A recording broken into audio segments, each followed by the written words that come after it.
I'll talk about a good dog. We are going to meet this guy. This is Red. He is this week's featured pet in our Find a Friend segment, sponsored by Rascal Animal Hospital. And how can you not fall in love with that wrinkly face? He is just one of many animals available right now at the Humane Society of Delaware County. And you may be surprised to learn how some of these animals are trained. We have Carol Gerbert here to tell us all about this new program. So welcome back, Carol. Thanks, Rob. It's great to be back. So let's first talk about Red. First of all, he is such a lovable little cuddle bug. He is. We think he's 2 years old. He came to us from the dog warden in Delaware County. We think he's a Shar-Pei mix of some kind. We're not really sure. He is, like you said, he's a super cuddle bug. He loves to play. He likes to sit in your lap and chase balls. He likes kids. He likes other dogs.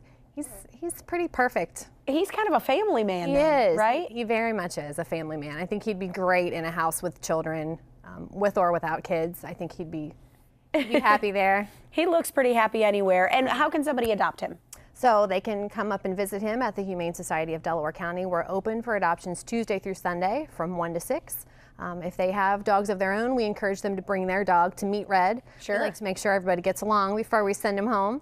And then there's a little bit of paperwork, but it's pretty painless. Okay, sounds good. All right, let's talk about a new program you have, and that is Prison Pups. Yes, so the Prison Pup program is something we started back in December. We're always looking for unique ways to be able to save more dogs, and we have limited space at the shelter in Delaware, so we're looking for ways to kind of utilize our fosters more.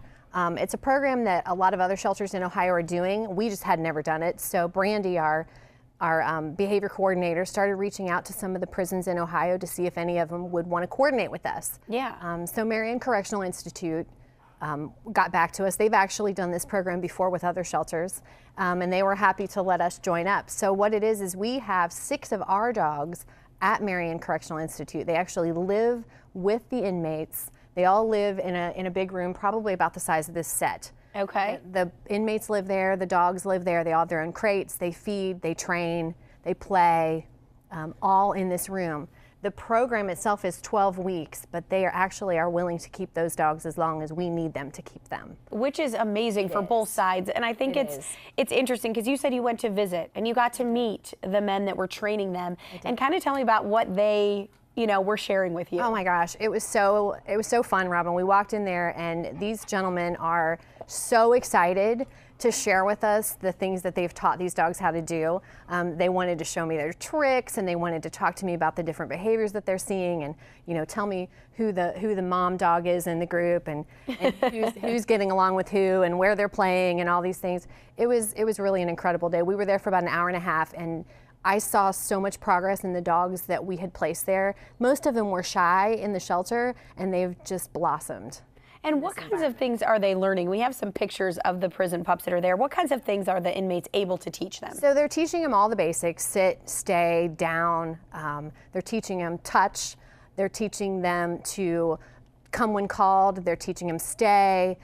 They actually take them out in the yard and they run them and do like some, not agility, but similar things to that. Okay. They're learning dog-on-dog socialization because they're living with other dogs. So they're learning how to play with each other and how to respect one another as far as the dogs go. They're also learning to be social with people and with different people because there are 6 handlers in the room, so their dogs are learning to respond to all of them individually. And is there something about, when the dogs come out, I mean, you say they blossom. Oh yeah. I mean, are they just ready then to be adopted into a home? Absolutely. They've all come so far, and they're more social. They're better behaved. They're more relaxed in a home environment more so than the shelter, obviously. Sure. Yeah, they've gained confidence. I think that's the biggest thing I saw in the dogs that I saw there is they all seemed more confident. Let's talk about one of the big things which you always need help with, and that's fundraising. Absolutely. So you have something coming up called the Fur Ball. We do. The Fur Ball is our largest event every year. It's held at the Medallion Golf Club. It's a dinner and a silent and live auction. We have the Columbus Zoo brings animals. Dave Kalin from WNCI is our MC. And we have dogs on the catwalk. We actually bring shelter dogs all dressed up. They've been to the groomer and they're all dressed in their fancy clothes, and we bring them to show everyone too. It's the biggest fundraiser we have every year. It's a lot of fun.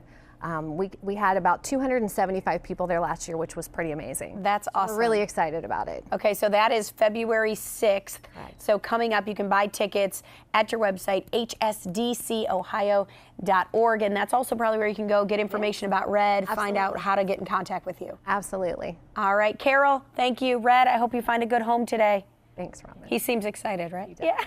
All right, thanks.